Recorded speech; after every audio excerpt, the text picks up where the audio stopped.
start everything off. How difficult was it to sort of track backwards, or were you just really excited to do it? I think there's no doubt it was about the hardest thing that we'd ever done in the writer's room. Yeah, it was, although, you know, in season 1 we had talked so much about Beth and what Beth knew, and I don't think we knew everything. We imagined that there was a lot more story there.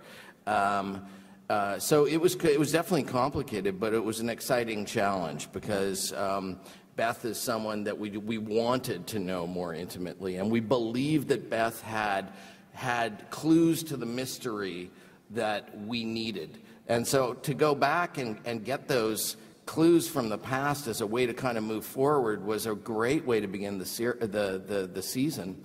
And she's a fascinating character, a little bit dark, I have to say. It was a little darker for us than normal. She's not quite as funny. I mean, she's got it's picking up a character who dies. We know dies, and so that's kind of sort of sets the tone a little bit. Still, everyone goes to see Romeo and Juliet, and we know what happens to them. I guess, but we enjoy it. Yeah. Season 4 focused on the theme "Haunted by the Past," which most of the characters this year were sort of haunted by something that they needed to reconcile in order to move forward. I want to talk to some of the actors about this. Jordan, in this season, we finally get to meet your biological sister, Adele. Yeah. Who's a really funny character. She's, like, amazing, isn't she? Yeah, she's so funny. Yeah. What was it like for you to figure out that that's where you were going this season? Oh, awesome. I remember when we sat down last summer and we had a bit of a concept meeting, and Graham, and I think it was Graham who threw out the idea, what do you think if? And I know there'd been a lot of debate about Felix having a relationship. That was something that had kind of I can't even think of the word I want to use. Pervasive? Pervaded? I want to keep saying perverted. It perverted the zeitgeist. It's perverted. He was supposed to, you know, everybody was kind of on this idea of him having a boyfriend or him having this relationship, and then the idea was like, without caving to, you know, traditionalist romantic norms, what if we did both? What if we gave him, what if he stayed Felix as Felix, and he also got a relationship, only the relationship wasn't a boyfriend, it was a sister. And then having to negotiate what that means, you know, having a sister that is his family, that's not his blood, and then also having a blood sister with whom he shares this obviously deep genetic connection. And it was just like, it was awesome. It just is proof that no matter how well you think you know the characters, that just coming to it, attempting to come to it without any really deep preconceived ideas, like it just allows, they just constantly, Graham and John are awesome, just always expanding the character that you think you know that well.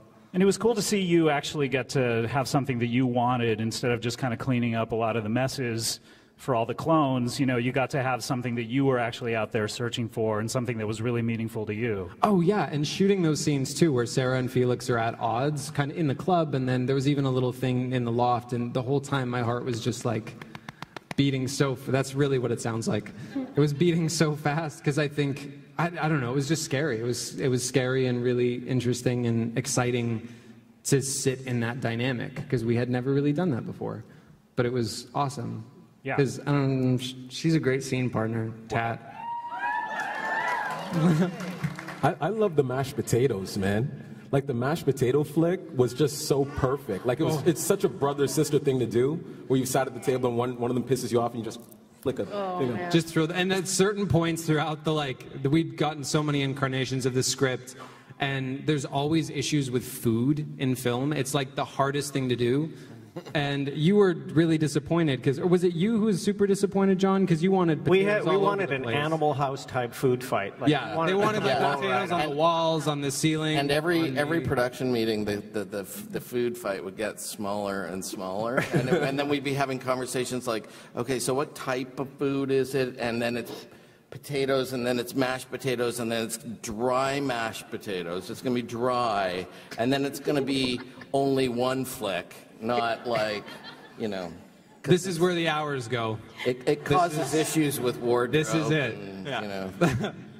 And Tatiana, Sarah sort of had trouble accepting the fact that Felix had a sister, which, you know, he's been so supportive of her and all the other clones. You know, wasn't that sort of selfish of her, you know, to be so self-centered? Yeah, I mean, I think that's who Sarah is. I think we see it in episode 7, her instinct is to do what she wants. She wants, you know, oblivion, or she wants whatever, but she wants everything. She wants her own freedom. She wants Felix to be her Felix, which is always there for her and, you know, ready to do whatever she wants. So it was a fun growing up period for her to kind of have to accept that he was his own person.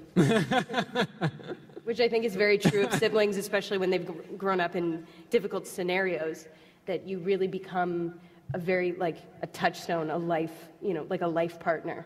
And when you betray that dynamic, it's like, it shakes both of their identities, I think. Christian, I mainly have questions for you about the Murdoch mysteries. Now, we'll leave it to Orphan Black for this panel. Perfect time.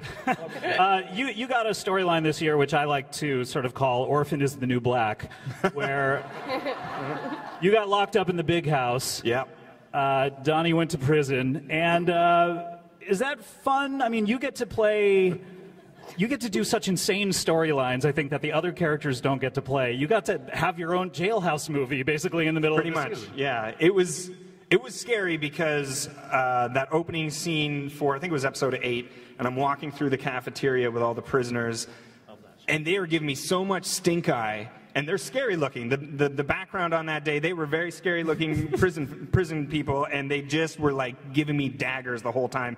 And then we'd yell cut, and they'd be like, "Hey man, that was really good," and they'd be like super nice and smiley, and I'm like, "What? You guys were acting? I was so scared. I was actually legitimately scared of you all." But the best part, I think, of going to prison is the food, I think, was delicious that day, and the fights were very scary. That was a long day of fighting when we shot that. But I like doing action. Can we do more action, please? Donnie can do lots of action, yeah. Also, can I retire, Dr. Leakey? I'm going to throw up, possibly. Does Highland dancing count as action? Nice. What's that? Does Highland dancing count as action? Twerking to Highland dancing is a natural. Yeah, how many dance crazes is Donnie and Allison going to go through? Because Highland dancing is a dance craze, right? That's where they met, I think. Highland did. In Highland dancing. At a Highland dancing class, yeah. Traditional Scottish. Catherine, I want to talk to you for a second. You're the clones double, which is such an important part of this show.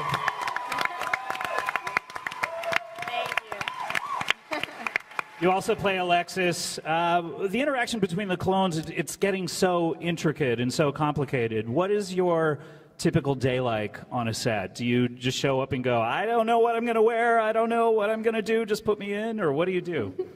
Sometimes it's like that. Sometimes I'm there just kind of in the wings in case I'm needed and just kind of thrown into whatever the situation calls for. But usually it's pretty planned out, or if we don't get rehearsal for a clone scene, we at least kind of have an idea where the script is there. But yeah, we kind of, hopefully in the first team rehearsal, we get to kind of step out what both of the clones, or all 3 or all 4 of them, are going to do that day in that scene, the kind of course of movement that they're going to take. How do you pick who does what character first? It usually comes down to logistically what makes more sense for Tatiana. So hopefully it's the more predominant character of the two. If one moves more than the other, then it makes the most sense for Tatiana to do that first, because that will establish where we're going in the scene and the tempo of the scene. But sometimes it just comes down to who she's been earlier in the day, because there's only so many changes that she can do. Yeah, and then we just kind of jive off each other and try it out, and I just watch Tatiana block the scene and step through what she wants to do, and then I go into a corner and mimic that and kind of like do it like dance steps and get it in my head, and then we shoot it, and then we shoot it again from the other side. When you watch the show, are you able to say, oh, that's me, or is it so good that you can't even tell anymore? Some of it, like the VFX, I usually know what's me because usually the kind of the upstage part of the body, if we're touching